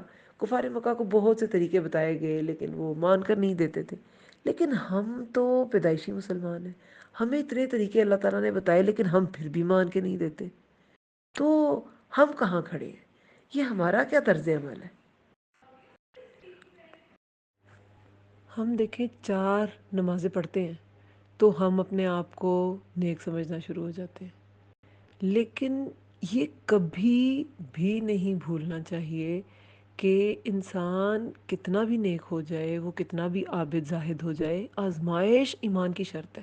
یہ انبیاء تھے، اور داؤد علیہ السلام کی دیکھیں کتنی خوبیاں اللہ تعالیٰ نے ان آیات میں بیان کر دی ہیں، لیکن باوجود اس کے ان کی آزمائش کی گئی، ان کو آزمایا گیا، کیونکہ آزمائش ایمان کی شرط ہے۔ تو کوئی ہم میں سے کچھ صدقہ دے کے، نمازیں پڑھ کے، روزے رکھ کے، نوافل پڑھ کے تو نیک نہ سمجھے اور یہ نہ سمجھے کہ میں مبرہ ہو گیا، بلکہ جب کوئی آزمائش آئے یا تو اسے سمجھے کہ اللہ تعالیٰ ایمان کا ٹیسٹ لے رہے ہیں یا کسی چیز کی سزا دے رہے ہیں۔ یہ آزمائش کیوں آئی؟ کوئی چیز چلی گئی، کیوں چلی گئی؟ یہ لوگ بہت زیادہ سخاوت کرنے والے، بہت زیادہ انصاف کرنے والے، عدل کرنے والے، بہت نیک، بہت عابد، بہت زاہد لوگ تھے۔ ہماری تو کمیاں کہیں کہیں کہیں بہت زیادہ ہیں، اور کتنے ہی ایریاز میں ہیں، کتنے ایریاز ہیں وہ گنے ہی نہیں جا سکتے۔ صدقات میں کمی کرتے ہیں، رشتہ داریوں کو نبھانے میں کمی کرتے ہیں، عدل میں کمی کرتے ہیں، حقدار کو حق نہیں دیتے۔ جب کوئی چیز ہم سے چلی جاتی ہے نا تو ضرور سوچا کریں کہ شاید میں نے اس کو شیئر نہیں تھا کیا، کیونکہ اللہ نے کہا ہے کہ وَإِن شَكَرْتُمْ لَأَزِيدَنَّكُمْ وَإِن كَفَرْتُمْ إِنَّ عَذَابِي لَشَدِيدٌ۔ تو جو شکر گزاری کرتا ہے اللہ تعالیٰ اسے اور زیادہ دیتے ہیں۔ اگر ہم نے شکر گزاری نہیں کی وہ نعمت ہم سے چلی گئی ہے۔ کبھی کبھی ہم وہ جو آزمائے جاتے ہیں، کبھی تو ایمان کا ہی ٹیسٹ ہے، لیکن کبھی کبھی کیا ہے، وہ نعمت لے لی جاتی ہے ناقدری کی وجہ سے، اس کو شیئر نہ کرنے کی وجہ سے۔ جیسے یونس علیہ السلام جو ہے وہ اپنی قوم کو چھوڑ کے چلے گئے تو قوم کو ان کی قدر آ گئی، جانے کے بعد قدر آتی ہے نا اکثر نعمتوں کی۔ بہرحال داؤد علیہ السلام جو ہے وہ سمجھ گئے، اور سمجھ گیا داؤد انما، بے شک، فتنہ، اب فتنہ، آزمایا ہے ہم نے اسے۔ پھر وہ استغفار انہوں نے کیا، اللہ تعالیٰ کی طرف رجوع کیا، بار بار دیکھیں اناب اناب، اور یہ اواب، یہ رجوع کرنے کی بات آ رہی ہے۔ اللہ تعالیٰ ہر حال میں چاہتے ہیں کہ بندہ رجوع کرے، واپس لوٹ کے آئے، واپس لوٹ کے آئے۔ جیسے بچہ آخر کھیل کود کے لوٹ کے ماں کی طرف آتا ہے نا، اس کی اٹینشن، اس کی ہر ضرورت کا جو منبع ہے وہ ماں ہوتی ہے۔ تو اس طرح مخلوق کی ضرورت کا جو منبع ہے، مخلوق کی ہر طرح کی ضرورت جہاں سے پوری ہوتی ہے وہ اللہ تعالیٰ کی ذات ہے۔ پھر فغفرنا، بس بخش دیا ہم نے، لہو اسے، ذالک اس میں، و انا اور بے شک، لہو اس کے لیے، عندنا ہمارے ہاں، لزلفا البتہ تقرب ہے، و حسن مآب اور بہتر ٹھکانہ ہے۔ مآب کیا ہوتا ہے؟ ٹھکانہ۔ اللہ تعالیٰ نے بخشش مانگنے پر، یہ اللہ تعالیٰ کا ایک بہت بڑا احسان ہے انسان پر۔ کیا احسان ہے؟ کہ اس کے مرنے تک توبہ کا دروازہ کھلا ہے۔ اللہ تعالیٰ کی بڑی بڑی نعمتوں میں سے یہ ایک بڑی نعمت ہے۔ بڑی بڑی نعمتیں ساری کون سی ہوتی ہیں؟ یہ جو آخرت کی نعمتیں ہیں، یہ قرآن، رسول اللہ کی بعثت، اور دین اور ایمان، اور اللہ کی رحمت، یہ بڑی نعمتیں ہیں۔ دنیا کی تو نعمتیں قلیل ہیں۔ تو ان بڑی نعمتوں میں سے ایک نعمت ہے اللہ کا انسان کی توبہ قبول کرنا، کہ جب تک وہ زندہ ہے، جب تک اس کی زندگی ہے، اس کا وقت اجل نہیں آ گیا، توبہ کا دروازہ کھلا ہے۔ تو ہم سب کے پاس موقع ہے، ہم بھی بخشش مانگے۔ وہ تو انبیاء تھے، انہیں تو اگلے لمحے پتہ چل گیا۔ ہم اب بیٹھ کے سوچ لیں کہ زندگی جتنی گزار بیٹھے، کیا کیا غلطیاں کی ہیں۔ جنرلی بھی استغفار ضرور کرنا چاہیے۔ تو اللہ تعالیٰ، فغفرنا پس بخش دیا ہم نے، لہو اسے، اس میں، و انا اور بے شک، اس کے لیے، لہو اس کے لیے، عندنا ہمارے ہاں، لزلفا البتہ تقرب ہے۔ اب زلفا، زال، لام، فا اس کا روٹ ورڈ ہے قریب، اس کا مطلب ہوتا ہے قریب۔ تو اللہ تعالیٰ کے ہاں وہ تقرب بھی انہیں مل گیا، یعنی کہ اللہ تعالیٰ کی رحمت مل گئی، دنیا میں بھی وہ اللہ کی رحمت کے قریب ہو گئے۔ اور اگر دیکھیں اللہ کی رحمت ہوگی تو اللہ کا تقرب ہوگا نا، اگر اللہ کا تقرب نہیں، اگر اللہ کی رحمت نہیں ہوگی تو تقرب نہیں مل سکتا۔ جب بھی انسان آزمایا جاتا ہے نا، تو اس کے دو ہی رزلٹس ہو سکتے ہیں، یا تو انسان اللہ کے قریب ہو جاتا ہے یا اللہ سے دور ہو جاتا ہے، اللہ کی رحمت کے قریب ہو جاتا ہے یا اللہ کی رحمت سے دور ہو جاتا ہے۔ تو اگر قریب ہو جائے تو انسان کو اللہ کی رحمتیں مزید ملتی ہیں، اور اگر وہ دور ہو جائے تو اٹھ جاتی ہیں۔ تو کمیاں، خطائیں، حضرت آدم علیہ السلام، یونس علیہ السلام، یوسف علیہ السلام، انبیاء سے کوئی کمی بیشی ہوتی تھی، لیکن چونکہ وہ استغفار کرتے تھے، وہ اللہ تعالیٰ کی طرف رجوع کرتے تھے، تو اللہ تعالیٰ انہیں اپنی رحمت سے نواز دیتے تھے۔ تو آج کا انسان، ہم بھی اگر استغفار کرتے ہیں، اللہ تعالیٰ کی طرف رجوع کرتے ہیں، تو اللہ کیوں نہیں معاف کرے گا ہمیں؟ اللہ تعالیٰ ضرور معاف کر دے گا۔ تو داؤد علیہ السلام کو لزلفا البتہ تقرب ہے، ہمارے ہاں البتہ تقرب ہے، یعنی کہ انہیں اللہ تعالیٰ کی رحمت، اللہ تعالیٰ کا قرب بھی ملا، وہ حسن مآب اور ٹھکانہ، بہتر ٹھکانہ۔ یہ کون سا ٹھکانہ؟ یہ آخرت کا ٹھکانہ ہے۔ زلفا قریب ہونے کو کہتے ہیں، اور یہ ٹھکانہ آخرت کے ٹھکانے کی بات ہے۔ یا داود، یا داود، اے داؤد، انا بے شک ہم، جعلنا کا بنایا ہم نے تجھے، خلیفتاً خلیفہ، فی الارض زمین میں، فحکم پس فیصلہ کر، بینا درمیان، بین الناسی درمیان لوگوں کے، بالحق ساتھ حق کے، ولا اور نہ، تتبع الہوا اور نہ، تتبع تو، تبع، تبع کیا ہوتا ہے؟ تابعین، تو پیروی کر، تا شروع میں تو کے لیے ہے، اور باقی جو آگے تابعی ہے وہ پیروی، اتباع کے لیے، اور نہ تو پیروی کر ہوا خواہش کی، فَيُضِلَّكَ تو وہ بھٹکا دے گی تجھے، عن سبیل اللہ اللہ کے راستے سے۔ ان الذین بے شک وہ جو، یضلون بھٹکتے ہیں، عن سبیل اللہ اللہ کے راستے سے، لہم ان کے لیے، عذاب شدید عذاب ہے شدید، بما بوجہ اس کے جو، نسو وہ بھول گئے، یوم الحساب دن کو حساب کے۔ اب اللہ تعالیٰ نے نبوت تو ملی ہوئی تھی داؤد علیہ السلام کو، لیکن اس آزمائش کے بعد اللہ تعالیٰ نے انہیں خلیفہ کہا، اللہ تعالیٰ نے ان کو خطاب دیا، اللہ تعالیٰ نے انہیں اپنے قرب کی خوشخبری دی، بہتر مآب ٹھکانے کی خوشخبری دی۔ تو آزمائشوں کے بعد ایسا نہیں ہے کہ انسان بالکل ملیا میٹ ہو جاتا ہے، انسان کے درجے بلند ہوتے ہیں اگر وہ آزمائش میں پورا اترتا ہے۔ تو یہاں پہ داؤد علیہ السلام کو اللہ تعالیٰ فرماتے ہیں کہ اے داؤد، بے شک ہم نے تمہیں خلیفہ بنایا زمین میں، یعنی کہ اب تم جانشین ہو، تم زمین میں خلیفہ ہو، بس فیصلہ کر درمیان لوگوں کے ساتھ حق ہے، تو لوگوں کے درمیان حق کے ساتھ فیصلہ کیا کرو۔ یہ جو حق کے ساتھ فیصلہ کرنا ہے نا، اس کی قرآن میں جگہ جگہ تنبیہ کی گئی ہے، اسپیشلی جو یہ جو منصف ہونے کا جو فرض ہے، انصاف، یہ جو کام ہے، اس کی بڑی امپورٹنس ہے۔ انصاف بالقسط کی بات کی جاتی ہے کہ بالکل ایگزیکٹ انصاف کرو۔ تو یہاں پہ چونکہ وہ بادشاہ بھی تھے، انہیں بہت سے مقدمے بھی حل کرنے ہوتے تھے، تو یہاں پہ انہیں کیا کہا جا رہا ہے کہ حق کے ساتھ فیصلہ کرو۔ اور وہ نبی تھے، نبی تھے، ان کے عدل میں ہمارے جیسے انسان تو تھے نہیں، ان کا عدل کس طرح کا ہوگا، اور کتنے عبادت گزار بھی تھے، پھر بھی انہیں تنبیہ کی گئی ہے کہ حق کے ساتھ لوگوں کا فیصلہ کرو۔ سورہ مائدہ میں آتا ہے نا، آیت نمبر 42 میں اللہ تعالیٰ کیا فرماتے ہیں؟ وہ جھوٹی باتیں سننے کے عادی ہیں اور جی بھر کر حرام کھانے والے ہیں، پھر اگر وہ آپ کے پاس آئیں تو آپ ان کے درمیان فیصلہ کر دیں، ان سے فیصلہ کر دیں یا ان سے اعراض کریں، اور اگر آپ ان سے منہ موڑ لیں گے تو بھی وہ آپ کو قطعاً کوئی نقصان نہیں پہنچا سکتے۔ اور اگر آپ ان کے درمیان فیصلہ کریں، اب رسول اللہ کو جو فیصلہ کرنے کی تلقین کی جا رہی ہے تو کیا کہا گیا ہے؟ فَاحْكُمْ بَيْنَهُمْ بِالْقِسْطِ، آپ ان کے درمیان کوئی فیصلہ کریں تو انصاف کے ساتھ کریں، بے شک اللہ انصاف کرنے والوں کو پسند کرتا ہے، مقسطین کو اللہ تعالیٰ پسند کرتا ہے۔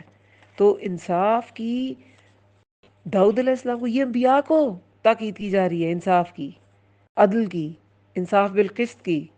اسی سورہ میں آیت نمبر 49 میں ہے، اور آپ ان لوگوں کو، یہ رسول اللہ کو کہا جا رہا ہے، اور اے نبی آپ ان لوگوں کے درمیان اس کے مطابق فیصلہ کریں جو اللہ نے آپ پر نازل کیا ہے، اور ان کی خواہشات کی پیروی نہ کریں۔ یہاں بھی خواہشات کی پیروی کو نگیٹ کیا گیا ہے، اور ادھر ابھی میں آیت آگے پڑھوں گی، یہاں بھی خواہشات سے بچنے کا حکم ہے کہ اہوا کی پیروی نہیں کرنی۔ تو نہ خواہشات کی پیروی نہ کریں، اور ان سے ہوشیار رہیں، کہیں وہ آپ کو کسی ایسے حکم سے ادھر ادھر نہ کر دیں جو اللہ نے آپ پر اتارا ہے، یعنی یہ لوگ یہ آپ کو بہکا نہ دیں، ادھر ادھر نہ کر دیں، آپ نے انصاف پہ فیصلہ کرنا ہے۔ پھر اگر وہ اس سے منہ موڑیں تو جان لیں کہ اللہ کا فقط یہی ارادہ ہے، ان کے بعض گناہوں کی وجہ سے انہیں سزا دے گا، اور بے شک ان لوگوں میں سے اکثر نافرمان ہیں۔ تو یہ وہ آیات ہے سورہ مائدہ کی جس میں انصاف کا بہت زیادہ ذکر کیا گیا ہے۔ سورہ نساء میں بھی، سورہ نساء کی آیت نمبر جو 105 ہے، اس میں اللہ تعالیٰ کیا فرماتے ہیں؟ اے نبی بے شک ہم نے آپ کی طرف یہ کتاب حق کے ساتھ نازل کی ہے، تاکہ کیوں نازل کی ہے؟ کتاب کے نازل ہونے کی وجہ کیا بتائی گئی؟ لِتَحْكُمَ بَيْنَ النَّاسِ، تاکہ آپ حق کے ساتھ فیصلہ کریں لوگوں کے درمیان۔ بما اراک اللہ ولا تکن للخائنین خصیما، بے شک ہم نے آپ کی طرف یہ کتاب حق کے ساتھ نازل کی ہے تاکہ آپ کو اللہ نے جو سیدھی راہ دکھائی ہے اس کے مطابق لوگوں کے درمیان فیصلہ کریں۔ بما اراک اللہ، جو اللہ نے آپ کو دکھایا ہے اس کی وجہ سے آپ لوگوں کے درمیان حق کے ساتھ فیصلہ کریں۔ تو حق کے ساتھ فیصلہ کرنا نا بہت ضروری ہے۔ ہر انسان اپنی ریت کے بارے میں جواب دے، یہ ہم نے حدیث کتنی بار پڑھی ہے۔ تو جتنے بھی کسی عورت کے گھر میں کوئی سب آرڈینیٹس ہیں، اس کی کوئی میڈ ہے یا اس کے بچے ہیں یا بہویں ہیں، سب کے بارے میں وہ جواب دہ ہے، جن کو بھی وہ چلا رہی ہے، جن کو بھی وہ کوئی بات کہتی ہے اور وہ اس کی بات کہنے کے، ماننے کے پابند ہوتے ہیں، چاہے وہ کسی سسٹم کے تحت ہوتے ہیں، چاہے وہ آپ نے گھر میں رول سیٹ کیے، تو پھر آپ اس ریت کے بارے میں جواب دہ ہوں گے کہ آپ نے ان کے ساتھ کیسا سلوک کیا، آپ نے انصاف کیا کہ نہیں، آپ نے کس طرح کا رویہ اختیار کیا، یہ سارا سوال ہے۔ تو یہاں پہ انصاف کے ساتھ فیصلہ، ہم نے تجھے خلیفہ بنایا زمین پر، بس فیصلہ کر درمیان لوگوں کے ساتھ حق کے، وَلَا تَتَّبِعْ بِالْهَوَىٰ، اور نہ پیروی کر خواہش کی، فَيُضِلَّكَ، تو وہ بھٹکا دے گی تجھے اللہ کے راستے سے۔ اب یہ ہوا کی پیروی کیا ہے، یہ خواہش کی پیروی کیا ہے؟ انسان ہمیشہ غلط فیصلے خواہش نفس کی پیروی میں ہی کرتا ہے. داؤد علیہ السلام کو کہا جا رہا ہے جو فصل الخطاب بھی تھے، جو جن کے جو ذل عید بھی تھے، اور جو صبر کرنے والے بھی تھے، اور جو بہت زیادہ مسبح، بہت بڑے مسبح تھے، تسبیح کرتے تھے تو پہاڑ پرندے ساتھ تسبیح کرنے لگتے تھے. یہ ان کو کہا جا رہا ہے کہ اپنی خواہشات کی پیروی نہ کریں.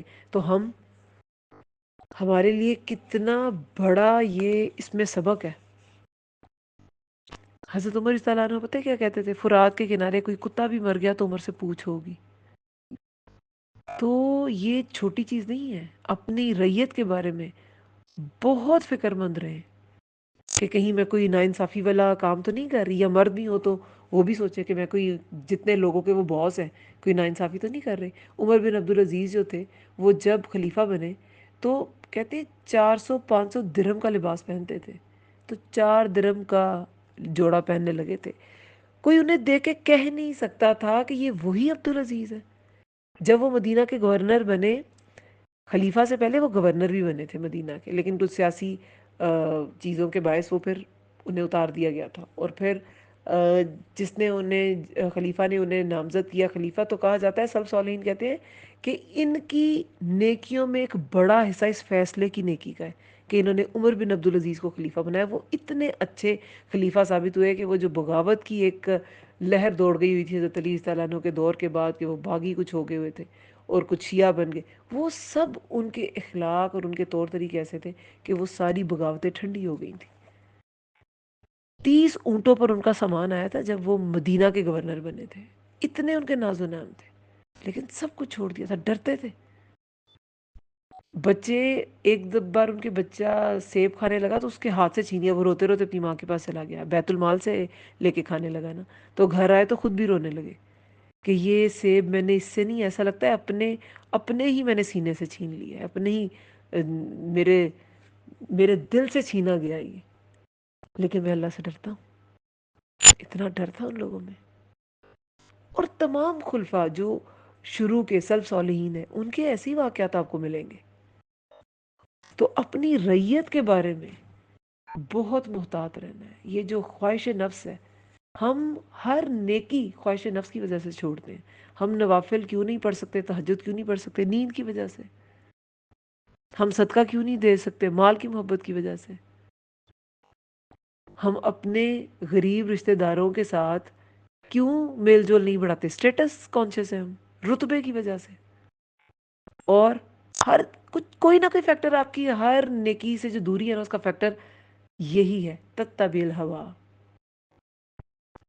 یہ جو ہم پیروی کرتے ہیں خواہش نفس کی،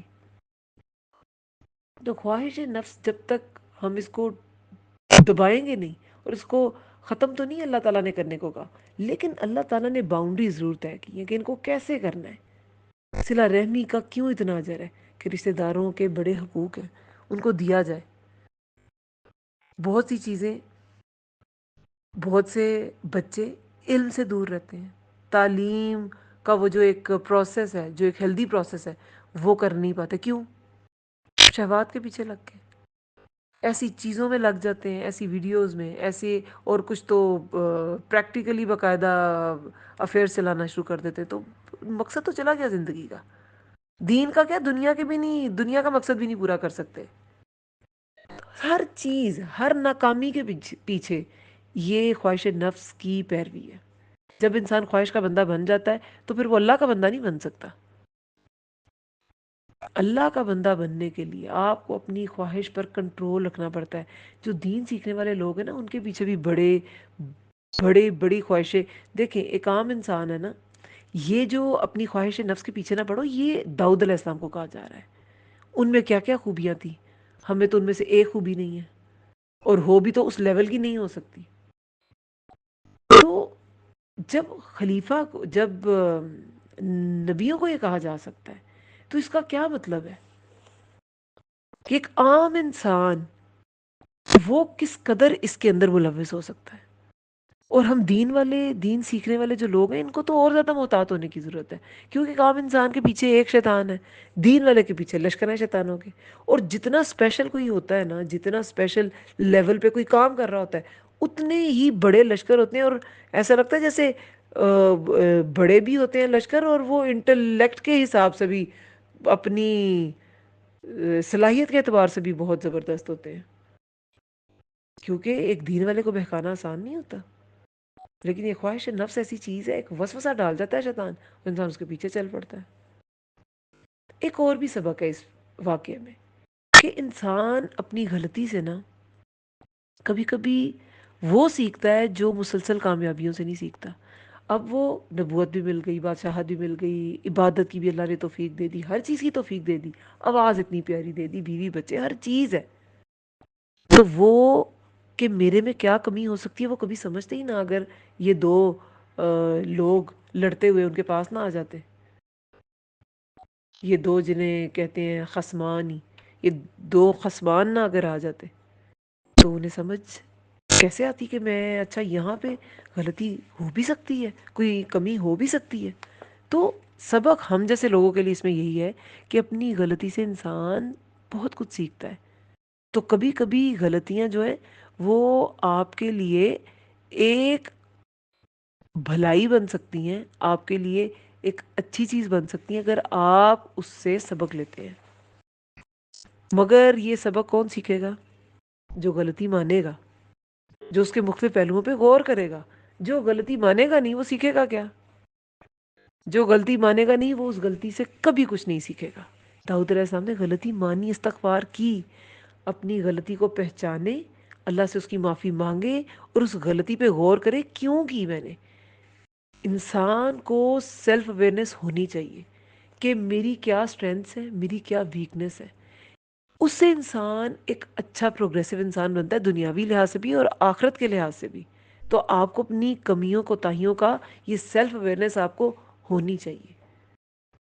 آپ کو پتا ہونا چاہیے کہ میں اپنے کس جذبے کو کہاں ایڈجسٹ کر سکتی ہوں، میں کہاں پہ ویک ہوں، میں کب ہائپر ہو جاتی ہوں، میں کب اپنا آپ جو ہے وہ چھوڑ دیتی ہوں، یہاں پہ سے باہر ہو جاتی ہوں.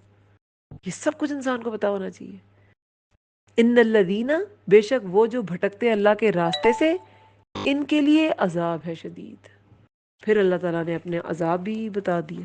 یہ نہیں کہا کہ میں انہیں عذاب دوں گا بڑا شدید، لیکن اللہ تعالیٰ نے، کیونکہ بھٹک تو انسان جاتا ہے، لیکن اللہ تعالیٰ نے یہ نہیں کہا کہ میں ضرور تمہیں عذاب دوں گا. عذاب بننا، اور نون مشدد کہیں نہیں آ رہی ادھر. بس اللہ تعالیٰ نے یہ شوق رہا کہ میرا عذاب بہت شدید ہے. تو بھٹک تو گئے ہو تو پھر سمجھ کے آتی ہے واپس آ جاؤ، واپس آ جاؤ. اللہ کا عذاب بڑا شدید ہے. اللہ تعالیٰ دکھا رہے ہیں انسان کو کہ میرا عذاب شدید ہے.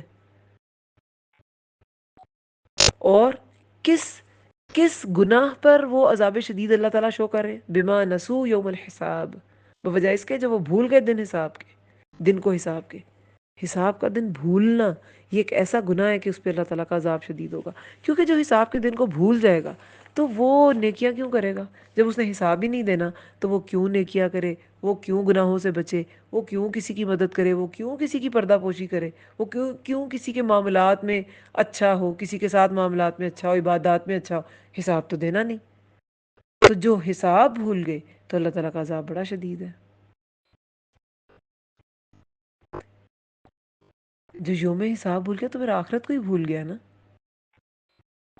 تو دنیا میں گم ہونے سے انسان کیا ہوتا ہے؟ دنیا میں گم ہونا اپنے نفس کے پیچھے لگ جانا ہے. تو پھر نہ وہ اپنے کام کا انسان رہتا ہے، وہ اپنے لیے بھی کچھ نہیں کر سکتا، نہ آخرت اپنی خراب کر لیتا ہے، نہ وہ کسی کے کام آ سکتا ہے. دنیا بھی خراب، آخرت بھی خراب، نہ لوگوں کے کام آتا ہے، نہ اللہ کو ایسے انسان کی ضرورت رہتی ہے. جس کو آخرت یاد ہوگی وہ حقوق اللہ بھی پورے کرے گا، حقوق العباد بھی پورے کرے گا. تو اللہ تعالیٰ ہمیں حقوق اللہ، حقوق العباد کو پورا کرنے کی توفیق دے، اور ایسا بہترین انسان بنائے جو اللہ تعالیٰ کو پسند ہے، جن کے لیے اللہ تعالیٰ کہتے ہیں کہ میں زمین پہ بھی انہیں خلافت دوں گا اور آخرت میں بھی ان کے لیے جنت الفردوس ہے. قرآن میں اللہ تعالیٰ فرماتے ہیں. ہمیں اللہ تعالیٰ ایسے لوگوں میں شامل کرے، آمین یا رب العالمین. اللہم ارزقنی تفکر و تدبر لما یتلوہ لسانی من کتابک والفہم لہ والمعرفة بمعانیہ والنظر فی عجائبہ والعمل بذلک ما بقیت انک علی کل شیء قدیر. اے اللہ تیری کتاب قرآن میں سے میری زبان جو پڑھتی ہے، اس میں مجھے تفکر، تدبر اور اس کی سمجھ عطا فرما، اور اس کے معنوں اور عجائبات کی پہچان کروا، اور جب تک میں زندہ ہوں اس کے مطابق عمل کروں۔ بے شک تو ہر چیز پر قدرت رکھنے والا ہے۔ آمین یا رب العالمین۔ سبحانک اللہم و بحمدک، نشہد ان لا الہ الا انت، نستغفرک ونتوب الیک۔ السلام علیکم ورحمۃ اللہ وبرکاتہ۔